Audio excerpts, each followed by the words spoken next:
Lenten prayer. In the name of the Father, and of the Son, and the Holy Spirit. Amen. Look with favor, Lord, on your household. Grant that, though our flesh be humbled by abstinence from food, our souls, hungering after you, may be resplendent in your sight. Amen. In the name of the Father, and of the Son, and the Holy Spirit. Amen.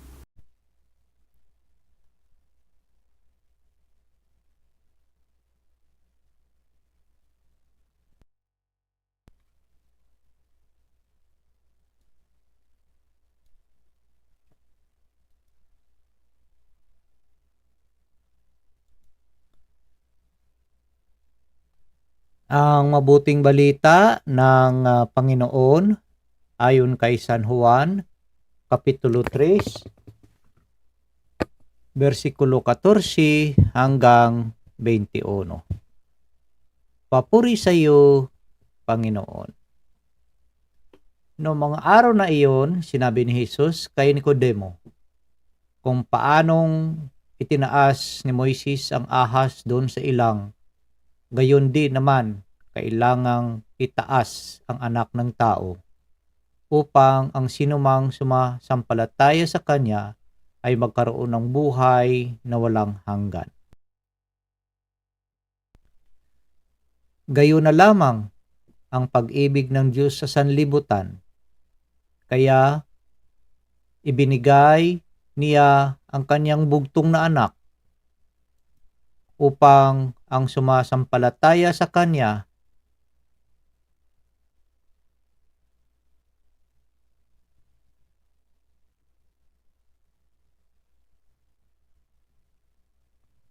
ay hindi mapahamak kundi magkaroon ng buhay na walang hanggan. Sapagkat sinugo ng Diyos ang kanyang anak, hindi upang hatulang maparusahan ang sanlibutan, kundi upang iligtas ito sa pamamagitan niya. Hindi hinahatulang maparusahan ang nanampalataya sa bugtong na anak ng Diyos, ngunit hinahatulan ng parusahan ang hindi nanampalataya sa Kanya. Hinatulan sila sapagkat naparito sa sanlibutan ang ilaw, ngunit inibig pa ng mga tao ang dilim kaysa liwanag, sapagkat masama ang kanilang mga gawa. Ang gumagawa ng masama ay ayaw sa ilaw at hindi lumalapit dito upang hindi mahayag ang kaniyang mga gawa. Ngunit ang namumuhay sa katotohanan ay lumalapit sa ilaw, sa gayon nahahayag na ang kanyang mga ginagawa'y pagsunod sa Diyos. Ang mabuting balita ng Panginoon. Pinupuri ka namin, Panginoong Jesucristo. Isang mapagpalang Laetary Sunday po sa ating lahat. Una-una po sa lahat, ako po'y nagpapasalamat sa ating poong may kapal sa pagkakataong ito na ipinagkaloob niya po sa atin upang tayo po ay makapagbahagi ng kanyang mabuting balita. At ako po ay nagpapasalamat sa lahat nating na mga masugid na mga taga-subaybay, sa taga-suporta ng ating munting channel na ito. At sa lahat ng mga bago nating subscribers, marami pong salamat sa inyo at sa inyong lahat na wala sawang nag-view ng ating mga videos dito. God so loved the world that He gave His only begotten Son. Yun lang ang mula noon, yun lang memorize ko na verse sa Bible eh. Hindi makalimutan, John 3:16. But then, well, anyway, ang pagmamahal ng Ama sa atin ay talagang sobra-sobra. No? Pinadala niya na yung bugtong niyang anak para po tayo ay mailigtas, no? But then, tayo mismo, no? Yung anak, pinadala being the light of the world. At tayo mismo, ay mas gusto pa nating piliin, no? Sometimes na manatili sa dilim. Ano kaya ang nandoon sa dilim, ano? Oo nga, no? Kasi yung mga late na mga, oh, alam niyo ba yung sa sa sayawan, no? Pag hot music, disco, ang liwanag, no? Ewan ko si Peace Marie kung na-experience niya yan. Pero pag sweet music na, aba, dinidim. Nako. So, ano kaya yun ng ano kaya yun ng biglang nawala si Peace Marie? Hindi siguro kayang pakinggan. Ah, ano kaya yun nandoon, ano? Ayan, bumalik na siya. Ah, kasi minsan sa dilim na yan ay maaring, hindi lang maari, may tinatago tayo na ayaw makita, no? Ayaw makita ng iba. So, ang ating Panginoon walang sawa, walang tigil sa paglapit sa atin na sumunod sa Kanya being the light of the world. But, anong ginagawa natin? Instead na sumunod tayo sa Kanya ay naiiba yung landas natin, no? Yun nga palaging binabanggit ko na every time na nasa comfort zone tayo, yung comfort natin, hindi natin maiwan-iwanan, no? Kahit na kumbaga nasa dilim pa rin, no? Sa kadiliman.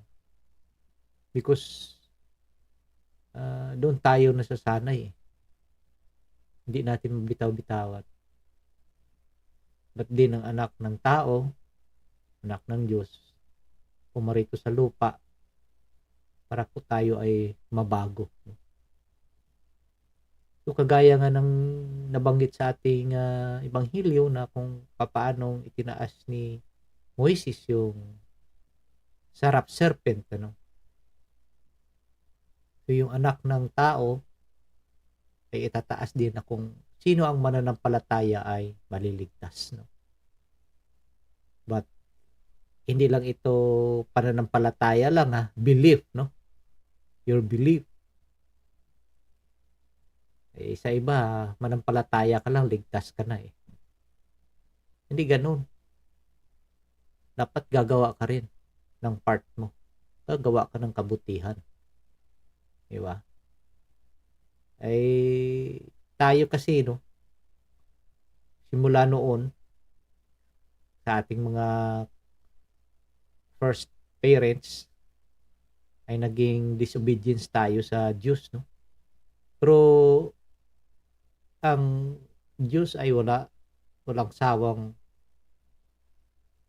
nagpapadala, no, ng mga emisaris niya para tayo ay bumago. Wala, no, hanggang ngayon tayo, no, ay nagiging suwail, no, sa ating Panginoon. So being Catholic, wag tayong mahiya kung sasabihin na tayo ay makasalanan.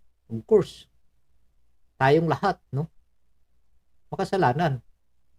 Walang perpekto dito sa lupa, no? Kahit na si perpekta at saka si perpekto, hindi perpekto, eh. Diba? At maliban lang sa mahal na ina, ating Panginoon. Yun ang mga perfect. But kung naalala ninyo, yung mga saints natin ay galing din, yung iba diyan galing din sa kadiliman, like ang patron saints ng paaralan namin at pangalan ng paaralan namin ng Pismarex, Saint Agustin. Ano bang buhay meron si Saint Agustin nung kabataan niya? Diba? Lasinggo, babaero. Diba? May ano kami niyan, eh. May stage show yan, eh. Yung sinisadula yung buhay ni Saint Agustin. Bago siya naging saints, marami rin siyang nagawang hindi maganda, no? Namumuhay rin siya sa kadiliman. Biro mo, almost maybe for more than 30 years yung panalangin ng mahal ng kanyang nanay para lang ma-convert ng kanyang anak, kanyang asawa. So pa din na sa kagustuhan ng Diyos na ganyan ang mangyari sa buhay ni St. Augustine, ayun, naging obispo, naging saints pa, no? Diba? So tayo din, umalis na tayo dyan, no? Sa dilim, sumunod na tayo sa liwanag. Ilantad natin ang ating mga sarili, no?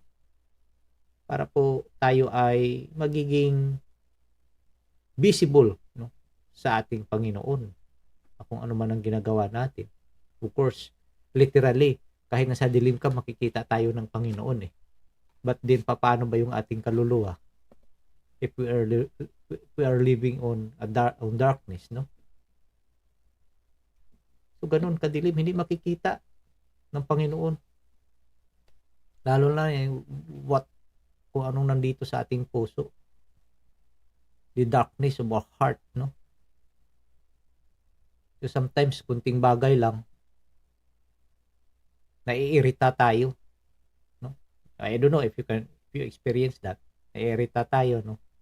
Tapos, ibang sabihin nila parang yung taong ito para wala namang puso. Kasi yung mga ibang bagay na mga ginagawa na mga karumal-dumal, nasaan kaya yung pagmamahal nun? Ano kayang mayroong puso siya? No? Ano kayang nakikita niya na hindi niya magawa-gawa, no? Hindi niya masunod yung ilaw, no? The light that guided him, no? So itong problema ng mundo, masyado tayong mga disobedience, no? Mga suwail, pasaway, kumaga sa pasaway tayo, palagi tayong pasaway. Kaya yun, minsan may mga bagay na nangyari sa ating buhay, sisihin pa natin ang Diyos. Diba? But alalahanin natin at binigyan tayo ng freedom, no? Na pumili. Ipinili natin yung kadiliman. Ngayon, ay bumagsak ang buhay mo. Tapos sisihin mo pa ang Diyos, sisihin mo pa yung iba. So dapat alalahanin natin that we always have the light ahead of us. Doon tayo tumutok, doon tayo sumunod. So this time mga kapatid ay isi-share ko lang itong refleksyon ng sa araw na ito ng Laetare Sunday from Sister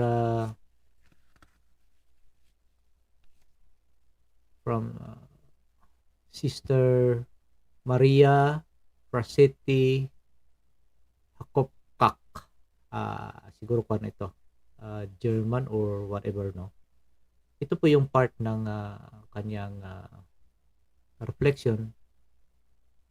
But though we often prefer darkness to light, we who believe in the name of Son ought to display the healing Jesus has poured into our lives.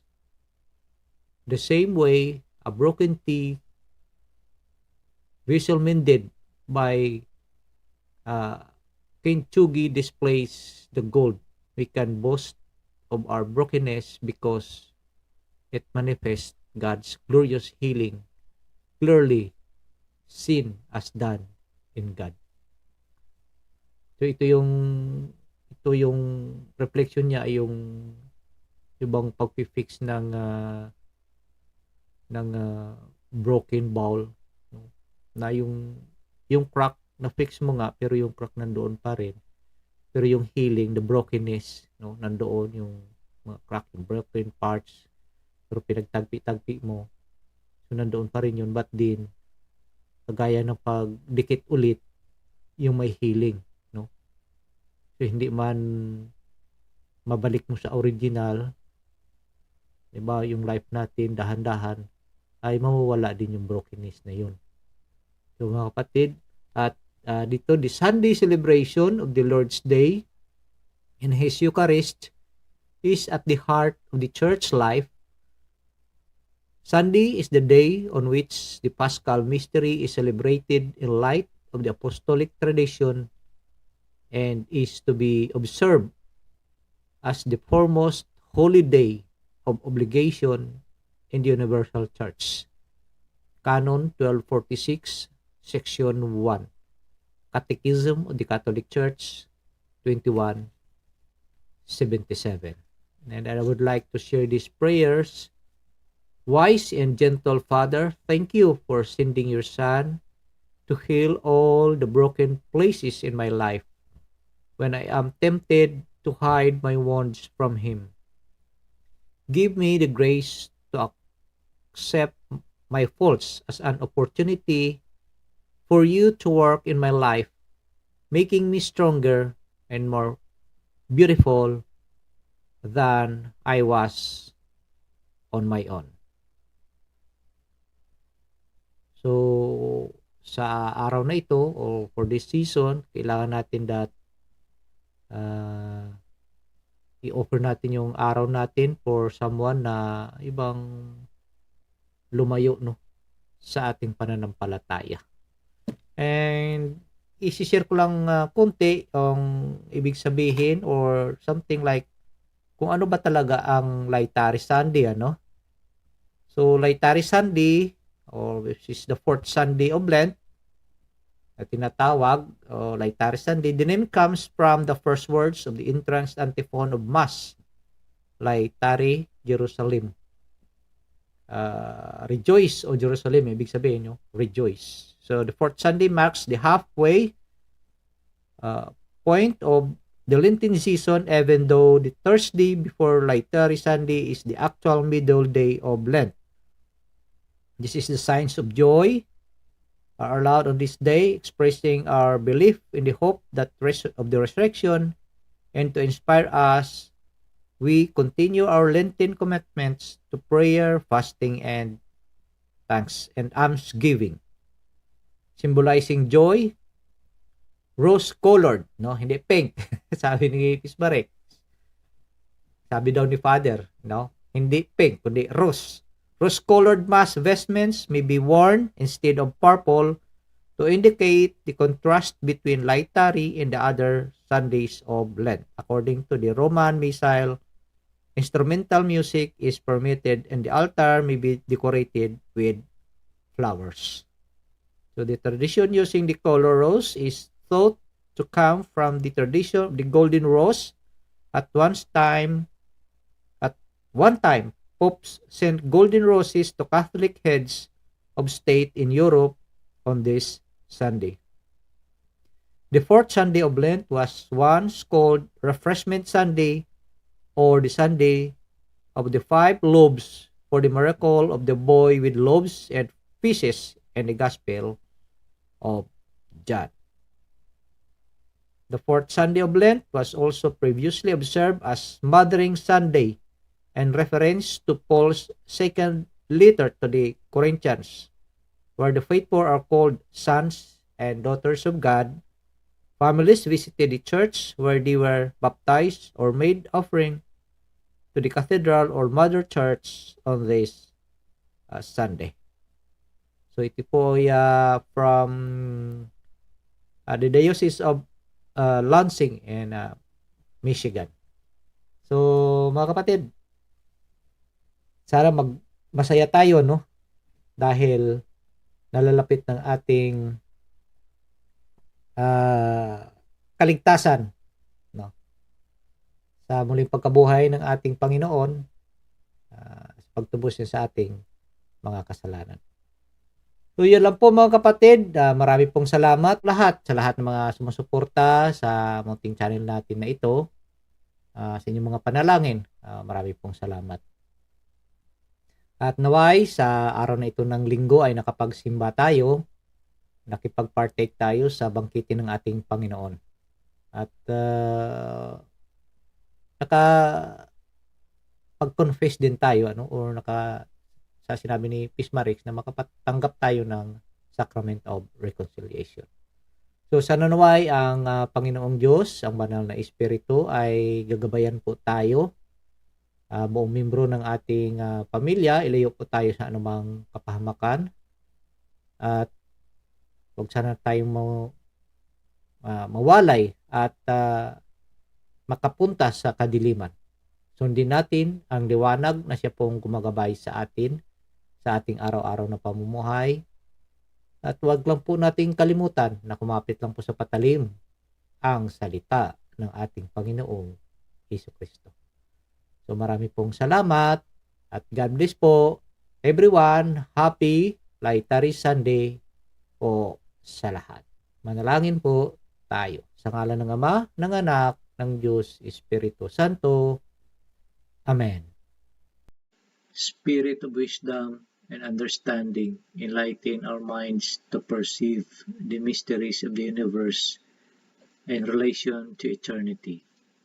Spirit of right judgment and courage, guide us and make us firm in our baptismal decision to follow Jesus' way of love. Spirit of knowledge and reverence, help us to see the lasting value of justice and mercy in our everyday dealings with one another. May we respect life as we work to solve problems of family and nation, economy and ecology. Spirit of God, spark our faith, hope, and love into new action each day. Fill our lives with wonder and awe by your presence, which penetrates all creation. Amen.